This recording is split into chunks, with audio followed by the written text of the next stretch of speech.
The air in the old library was thick with the scent of aged leather and ancient parchment. Jake, a disillusioned grad student struggling to complete his thesis, had stumbled upon the forgotten corner of the university's archives by accident.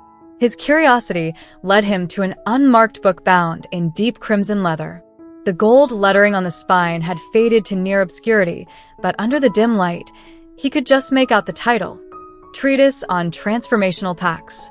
Jake was skeptical but intrigued. The stress of his looming deadlines and the oppressive monotony of his life had left him yearning for something, anything, to break the cycle. His fingers tingled as he opened the book, revealing dense, archaic script interspersed with vivid illustrations of figures changing form. As he flipped the pages, a particular passage caught his eye. To those who seek a change most profound, offer thy pact to the bearer of the eternal quill. But beware, all transformations come with a price. Jake laughed under his breath. What is this? A Renaissance-era self-help guide. Still, something about the words unsettled him. The illustrations, though static, seemed to flicker at the edges of his vision. He chalked it up to his exhaustion and carried the book home, tucking it away for a night when he might need some entertainment. That night, as rain tapped against his apartment window, Jake found himself staring at the book. The world outside seemed to shrink into the background as he opened it again, compelled to reread the passage. Beneath the text, a small diagram depicted a quill suspended above an ornate contract. Without thinking, Jake whispered the words aloud. The room went silent. The rain stopped mid-drip, suspended in the air like frozen glass. Shadows in the corners deepened, and the temperature dropped. Jake's breath came out in visible puffs. A low, melodic voice echoed from nowhere and everywhere at once. You have summoned me. Jake spun around, heart pounding. Before him stood a figure dressed in flowing garments that shimmered like liquid silver. Their features were ethereal, defying easy categorization. A long, quill-like scepter rested in their hand, and their eyes glowed with a soft, golden light. Who are you? Jake stammered. I am known by many names, the figure said, their voice both soothing and menacing. But you may call me Elethar. You seek a change, do you not? Jake hesitated. I didn't mean to summon anything. I was just curious. Curiosity is often the first step toward transformation, Elethar replied. They extended the scepter, and a scroll materialized in the air between them. Sign this, and I shall grant you a gift beyond imagining. What kind of gift? Jake asked, his wariness growing. Elethar's lips curled into a knowing smile. A world reshaped to your vision. Power, beauty, liberation, whatever you desire. Jake's skepticism warred with the strange allure of the moment. What's the catch? Every gift has its cost, Elethar said cryptically. But I assure you, the rewards far outweigh the price. Against his better judgment, Jake reached for the quill. As he signed his name, the ink shimmered and the contract vanished in a flash of light. The changes began subtly. Jake woke the next morning to find his reflection softer. His jawline seemed less angular, his hair shinier and fuller. He chalked it up to poor lighting and went about his day, but the anomalies compounded. His voice, once deep and gravelly, now carried a lilting, melodic tone. Clothes that had fit him snugly felt looser, hanging oddly on his frame. By the third day, Jake could no longer ignore the transformation. His features had become undeniably feminine, fuller lips, delicate cheekbones, and an hourglass silhouette. His panic reached its peak when his wardrobe shifted without explanation. Where his usual jeans and t-shirts had been, he now found dresses, skirts, and lingerie in every style and color imaginable. Desperate for answers, Jake reopened the crimson book. Flipping through its pages, he found a newly added chapter detailing his own pact with Elethar. The text described a feminization cascade, a process triggered by his subconscious desires. According to the book, Jake's transformation was just the beginning. The pact's true power lay in its ability to influence others. Jake's first encounter with this influence came during a study group. His friend Alex, a confident and rugged athlete, had always been the epitome of masculinity. But as they worked on a shared project, Alex's demeanor shifted. His usual assertiveness softened into an almost shy curiosity. By the end of the session, Alex was twirling a strand of his hair, a gesture Jake couldn't recall him ever making. The next day, Alex showed up wearing a fitted sweater and slim jeans that accentuated his newly curvaceous figure.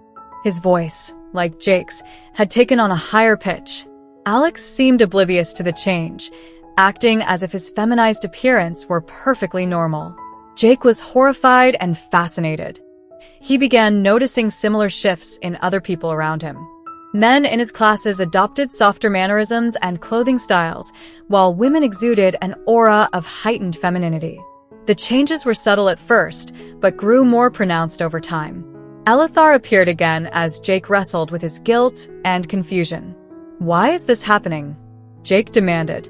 "I didn't ask for this." "Didn't you?" Elethar countered. "Your desires run deeper than you admit, Jake.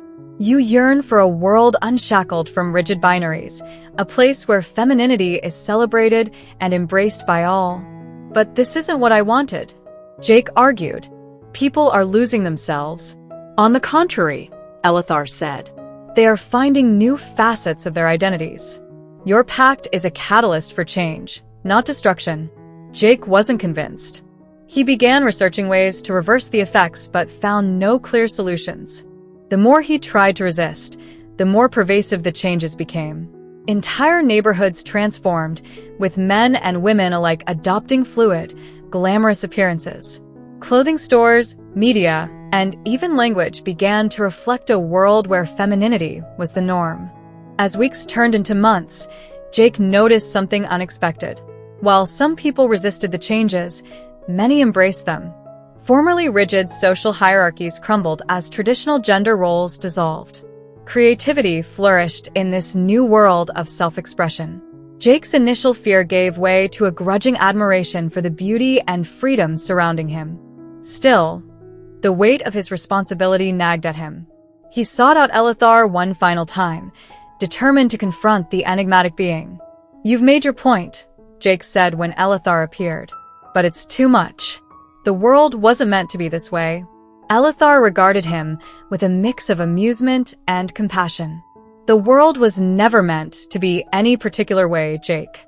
It evolves, shaped by those bold enough to imagine new possibilities. Your pact has merely accelerated that process." Jake sighed, conflicted. "What happens now?" "That is for you to decide," Elethar said. "You hold the power to guide this transformation, to nurture or temper it as you see fit." Jake looked out at the world beyond his window. He saw vibrant streets filled with people who, despite their altered appearances, radiated confidence and joy. He realized that the pact, while imperfect, had given humanity a chance to explore uncharted aspects of itself. Taking a deep breath, Jake turned back to Elethar. "Then I'll make sure it's a world worth living in." Elethar smiled, their form dissolving into light.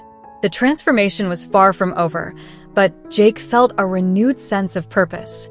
He would navigate this new reality, not as its victim but as its steward, ensuring that the world's journey toward self-discovery remained a celebration rather than a curse. Jake's decision to take responsibility for the new world was not one he made lightly. The changes were escalating, spreading across the globe like ripples in a pond. Each day brought new surprises, celebrities debuting feminine wardrobes without hesitation, public figures embracing softer tones in their rhetoric, and even world leaders participating in the shift as if it had always been part of their nature. At first, Jake tried to monitor the spread of the phenomenon, but it quickly outpaced him. The world seemed to be reshaping itself autonomously, as though Elethar's pact had awakened something buried deep in humanity's collective psyche. People who had never considered crossdressing found themselves experimenting with lace and satin, while traditional gender lines blurred into irrelevance. Yet, not everyone accepted the changes with open arms.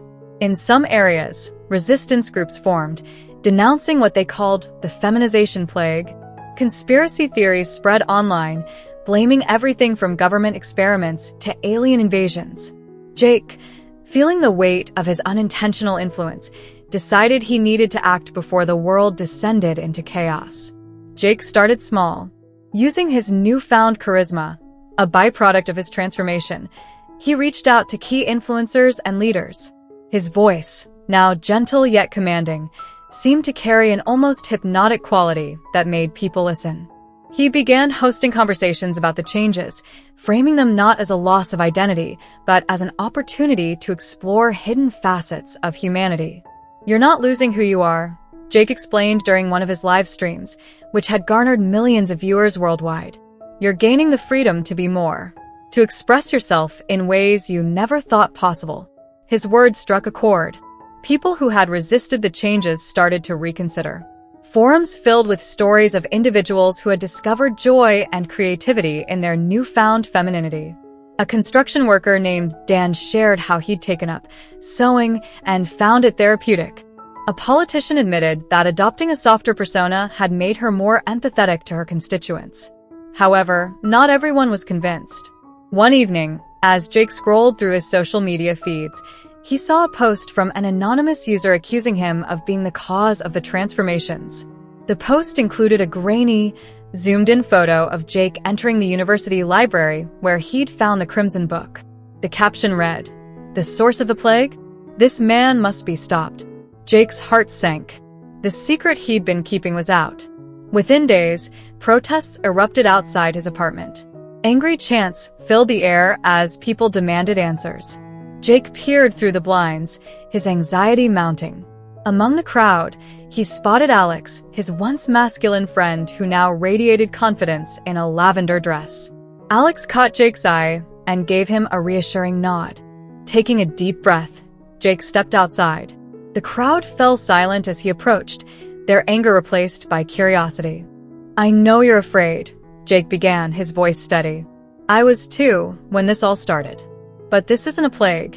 It's a transformation, a chance for all of us to break free from the chains of expectation." A man in the crowd shouted, "We didn't ask for this. You forced it on us." Jake met the man's gaze. "You're right. None of us asked for this. But now that it's here, we have a choice. We can either fight it and tear ourselves apart, or we can embrace it and grow stronger together." For a moment, the crowd was silent.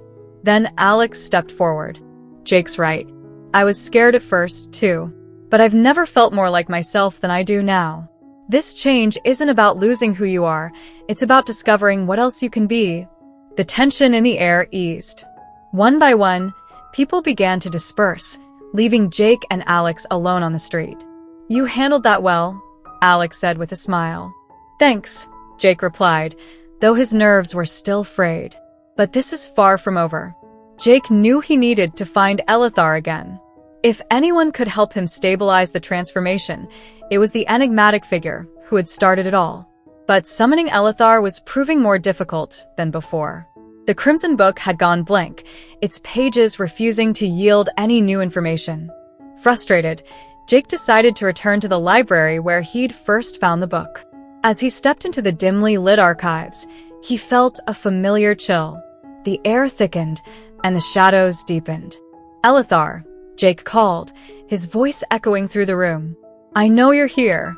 The figure emerged from the darkness, their silver garments shimmering like moonlight. "You seek me once more, Jake." Jake clenched his fists. "The changes are spiraling out of control. People are scared. I need your help to stabilize this." Elethar regarded him with an inscrutable expression. "The world is adapting, as it always does. Why do you resist the inevitable?" "Because people deserve a choice," Jake said firmly. "They should have the freedom to embrace the changes or remain as they are." Elethar tilted their head, considering his words. "Very well. If balance is what you seek, I can offer a solution. But it will require great sacrifice." Jake hesitated. "What kind of sacrifice?" "You must surrender the part of yourself that holds power over this transformation," Elethar said. "In doing so, you will lose your connection to the feminine energy you've come to embody." Jake's heart sank. He had grown to love his new self, the softness in his voice, the fluid grace of his movements, the way he felt in his own skin. Giving it up felt like losing a piece of his soul. But he knew he couldn't let the world descend into chaos. "I'll do it," he said, his voice trembling. Elethar smiled faintly. "Your selflessness is commendable, Jake. The world will remember your sacrifice." The ritual was set for the following night. Elethar instructed Jake to gather items that symbolized his transformation: a silk dress, a compact mirror, and a pair of heels. As he placed them on the altar Elethar had conjured, he felt a deep sense of loss. Elethar raised their scepter, and a brilliant light enveloped the room. Jake felt a searing pain as the connection to the feminine energy was severed. When the light faded, he collapsed to the floor, exhausted. As Jake regained his strength, he noticed subtle changes in the air. The world outside seemed calmer, more balanced. While the transformations hadn't completely stopped, they had slowed, giving people the time to adapt and choose their paths. Elethar knelt beside him, their expression soft. "You have done well, Jake. The world is on a new trajectory, one of harmony and self-discovery." Jake nodded weakly. "What happens to me now?" "You will find your place in this new world," Elethar said. "Though your connection to the energy is severed, your impact will endure." In the weeks that followed, Jake adjusted to his new reality. The world, though forever changed, found its equilibrium.